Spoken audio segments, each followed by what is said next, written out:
Hi guys, ഞങ്ങളുടെ super woman 369 ചാനലിലേക്ക് എല്ലാവർക്കും സ്വാഗതം.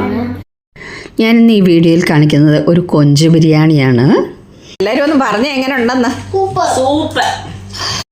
അതിന് വേണ്ടിയിട്ട് ഞാനൊരു 3 മീഡിയം സൈസ് സവാള ചെറുതായിട്ട് അരിഞ്ഞ് വെച്ചിട്ടുണ്ട്, 2 പച്ചമുളക് കീറി വെച്ചിട്ടുണ്ട്, പിന്നെ ഒരു വലിയ തക്കാളി സ്ലൈസാക്കി വെച്ചിട്ടുണ്ട്, കുറച്ച് കാഷ്നട്ടും കുറച്ച് മുന്തിരിങ്ങ എടുത്ത് വെച്ചിട്ടുണ്ട്, ഉണക്ക മുന്തിരിങ്ങ. കുട്ടികൾക്ക് ഇഷ്ടമല്ല, അതുകൊണ്ടാണ് ഞാൻ അധികം ചേർക്കാത്തത്. പിന്നെ ഒരു ബേ ലീഫ്, പിന്നെ ഒരു 4 ഗ്രാമ്പൂ, ഒരു 3 ഏലക്ക, പിന്നെ ഒരു കഷ്ണം പട്ട, ഇത്രയും ഞാൻ എടുത്ത് വെച്ചിട്ടുണ്ട്. പിന്നെ ഒരു പാനിലേക്ക് ഒരു 4 ടേബിൾ സ്പൂൺ ഓയിൽ ഒഴിച്ചു കൊടുത്തിട്ടുണ്ട്. ഇതൊന്ന് ചൂടാകുമ്പോഴത്തേക്ക് നമുക്ക് അരിഞ്ഞ് വെച്ചിരിക്കുന്ന സവാള അതിലേക്ക് ഇട്ട് കൊടുക്കാം. ഇതൊന്ന് നന്നായിട്ട് ബ്രൗൺ നിറമാകുന്നത് വരെ മൂപ്പിച്ചെടുക്കണം. ഇതൊന്ന് ഇളക്കി കൊടുക്കണം. അപ്പോൾ എൻ്റെ പ്രിയപ്പെട്ട കൂട്ടുകാരെ, എൻ്റെ ഈ വീഡിയോ ഇഷ്ടമായി ലൈക്ക് ചെയ്യാനും കമൻറ്റ് ചെയ്യാനും മറക്കല്ലേ. അതുപോലെ എൻ്റെ ഈ ചാനൽ ആദ്യമായി കാണുന്നവർ ഒന്ന് സബ്സ്ക്രൈബ് ചെയ്യുക, ബെല്ലൈക്കൺ ക്ലിക്ക് ചെയ്യുക, ഓൾ എന്ന ഓപ്ഷൻ കൂടി എനേബിൾ ആക്കുക. ഈ വീഡിയോ ഇഷ്ടമായാൽ നിങ്ങളുടെ ഫ്രണ്ട്സിനും റിലേറ്റീവ്സിനും ഒക്കെ ഒന്ന് ഷെയർ ചെയ്ത് കൊടുക്കുക. ഓക്കെ, ഇത് സിമ്പിളായിട്ട് ഒരുപാട് ഇൻഗ്രീഡിയൻസ് ഒന്നും ഇല്ലാതെ പെട്ടെന്ന് നമുക്ക് ഉണ്ടാക്കാൻ പറ്റുന്നൊരു കൊഞ്ച് ബിരിയാണിയാണ്. ഇപ്പോൾ ഇത് നന്നായിട്ട് മൂത്തിട്ടുണ്ട്, നമുക്കിത് കോരിയെടുക്കാം. ആ എണ്ണയിലേക്ക് തന്നെ 1 ടീസ്പൂൺ ജിഞ്ചർ പേസ്റ്റ് ഇട്ട് കൊടുത്തു. അതിൻ്റെ കൂടെ തന്നെ 1 ടീസ്പൂൺ ഗാർലിക് പേസ്റ്റും ഇട്ടിട്ടുണ്ട്. പച്ചമുളക് 2 കീറി വെച്ചിരുന്നത് ഇട്ട് കൊടുത്തു. അതിലേക്ക് തന്നെ അരിഞ്ഞു വെച്ചിരുന്ന തക്കാളിയും കൂടെ ഇട്ട് കൊടുക്കുകയാണ്. എന്നിട്ടിത് എല്ലാം കൂടെ ഒന്ന് ഇളക്കി കൊടുക്കണം. തക്കാളി ഒന്ന് വെന്ത് അതിൻ്റെ വെള്ളമൊക്കെ വറ്റി ഒന്ന് മൂത്ത് കിട്ടണം. അപ്പോൾ അതുവരെ നമുക്കിതൊന്ന് വെയിറ്റ് ചെയ്യണം. അരി വേവിക്കുന്നത് ഞാൻ ഓവനകത്തിലാണ്. ഒരു ബൗളിലേക്ക് ഞാനൊരു 50 ഗ്രാം ബട്ടർ ഇട്ട് കൊടുത്തു. അതിലേക്ക് ബേ ലീഫ് ഇട്ട് കൊടുത്തു, പിന്നെ പട്ട, അതിൻ്റെ കൂടെ തന്നെ ഏലക്ക, പിന്നെ ഗ്രാമ്പൂ, ഇത്രയും അതിലേക്ക് ഇട്ട് കൊടുത്തു. പിന്നെ അതിനകത്തിലേക്ക് ഹീറ്ററിൽ തിളപ്പിച്ച വെള്ളമാണ് ഒഴിച്ചു കൊടുത്തത്. 2 ഗ്ലാസ് അരിയാണ് ഞാനിതിനെടുത്തിരിക്കുന്നത്. മുംതാസിൻ്റെ ബസ്മതി റൈസാണ് എടുത്തിരിക്കുന്നത്. 1 ഗ്ലാസ് അരിക്ക് 2.5 ഗ്ലാസ് വെള്ളമാണ് ഈ അരിയുടെ വേവിനനുസരിച്ച് ഒഴിക്കേണ്ടത്. അതിനകത്തിലേക്ക് കുറച്ച് ഉള്ളി വറുത്തത് ഇട്ട് കൊടുത്തു. ജാതിപത്രി ഉണ്ടെങ്കിൽ ചേർക്കാം. 1 ടീസ്പൂൺ ഉപ്പ് ഇട്ട് കൊടുത്തു.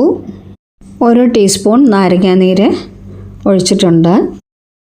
നാരങ്ങാനീര് ഒഴിച്ചു കഴിഞ്ഞാൽ ചോറ് ഒന്നേലൊന്ന് തൊടാതെ നമുക്ക് കിട്ടും. അതിനകത്തിലേക്ക് അരിയും കൂടി ഞാൻ ഇട്ട് കൊടുക്കുകയാണ്.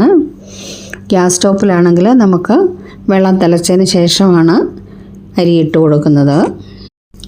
മൈക്രോവേവിൽ 25 മിനിറ്റ്സ് വെച്ച് കഴിഞ്ഞാൽ ഇത് കറക്റ്റായിട്ട് വെന്ത് കിട്ടും. ഇതൊന്ന് ഇളക്കിയതിന് ശേഷം നമുക്ക് ഓവനകത്തിലേക്ക് വെച്ച് കൊടുക്കാം. ഓവനകത്തിലേക്ക് വെച്ചിട്ടുണ്ട്. കൊഞ്ച് ക്ലീൻ ചെയ്തതിന് ശേഷം അതിനകത്തിൽ മഞ്ഞൾപ്പൊടി, മുളക് പൊടി, ഉപ്പ്, ജിഞ്ചർ പേസ്റ്റ്, ഗാർലിക് പേസ്റ്റ് ഇതെല്ലാം പുരട്ടി ഫ്രീസറിൽ വെച്ചിരിക്കുകയാണ്. നമ്മുടെ ഈ തക്കാളി വെന്തുടഞ്ഞതിന് ശേഷം മസാല ചേർത്തതിന് ശേഷം അതിലേക്ക് നമുക്കത് ചേർത്ത് കൊടുക്കാം.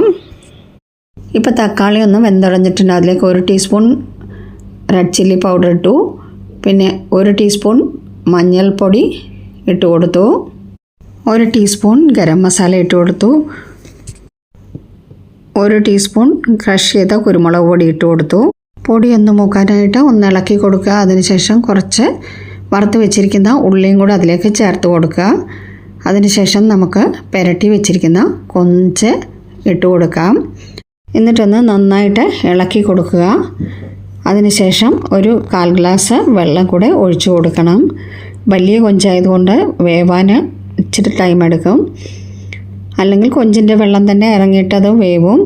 പക്ഷേ ഇച്ചിരി വെള്ളം കൂടെ ഞാൻ ഒഴിക്കുന്നുണ്ട്, കാരണം ഇച്ചിരി വലുതായതുകൊണ്ട് നന്നായിട്ട് വേവണമല്ലോ, അല്ലെങ്കിൽ വയറിന് പ്രശ്നമാകും. പിന്നെ കൊഞ്ചയിൽ നല്ലപോലെ ഞാൻ ഇഞ്ചിയും വെളുത്തുള്ളിയൊക്കെ അരച്ച് ചേർത്തിട്ടുണ്ട്. അതുകൊണ്ട് ഗ്യാസിന് പ്രശ്നം ഉണ്ടാകത്തില്ല. ചിലർക്ക് കൊഞ്ച് വയറിന് പ്രശ്നം ഉണ്ടാക്കുമെന്ന് പറയും. അല്പം വെള്ളം കൂടെ ഒഴിച്ചിട്ടുണ്ട്. എന്നിട്ട് ഇതൊന്ന് അടച്ചു വെച്ചു.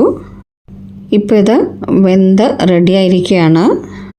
നമ്മുടെ ചോറും വെന്ത് റെഡിയായിരിക്കുകയാണ്. നല്ല സ്മൂത്തായിട്ട് ഒന്നിലൊന്ന് തൊടാത്ത ചോറ് റെഡിയായിട്ടുണ്ട്. ഒരു പാനിലേക്ക് ഞാൻ കാഷ്യൂനട്ട് എടുത്ത് വെച്ചിരുന്നത് വറക്കാനിട്ടു. അതിൻ്റെ കൂടെ അതൊന്ന് ചുവന്ന് കഴിയുമ്പോഴത്തേക്കും നമുക്ക് കിസ്മിസും കൂടെ ഇട്ട് കൊടുക്കാം. ഇത് രണ്ടും കൂടെ ഒന്ന് വറുത്ത് കോരി എടുക്കാം. ഇനി നമുക്കിതൊന്ന് ദം ചെയ്തെടുക്കണം. അതിനകത്തിലേക്ക് പകുതി ചോറ് ആദ്യമേ അതിൻ്റെ മുകളിലേക്ക് അങ്ങ് നിരത്തി കൊടുക്കാം. അതിൻ്റെ മുകളിലേക്ക് വറുത്ത് വെച്ചിരിക്കുന്ന ഉള്ളിയുടെ പകുതി ഇട്ട് കൊടുക്കാം.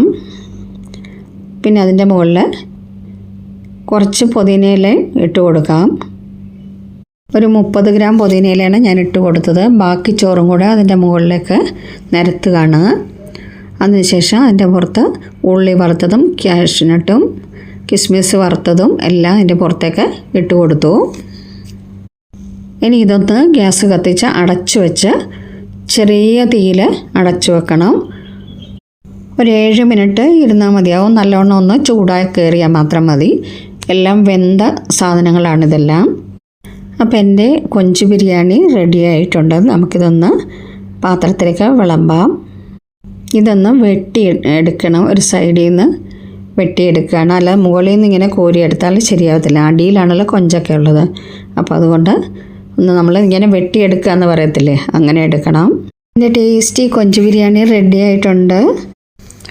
ഒരു സാലഡും അതിൻ്റെ കൂടെ ഒരു നാരങ്ങ മൂപ്പിച്ചുണ്ടാക്കിയ നാരങ്ങ അച്ചാർ, പിന്നെ ഒരു പപ്പടവും കൂടെ. സൂപ്പർ കൊഞ്ച് ബിരിയാണി.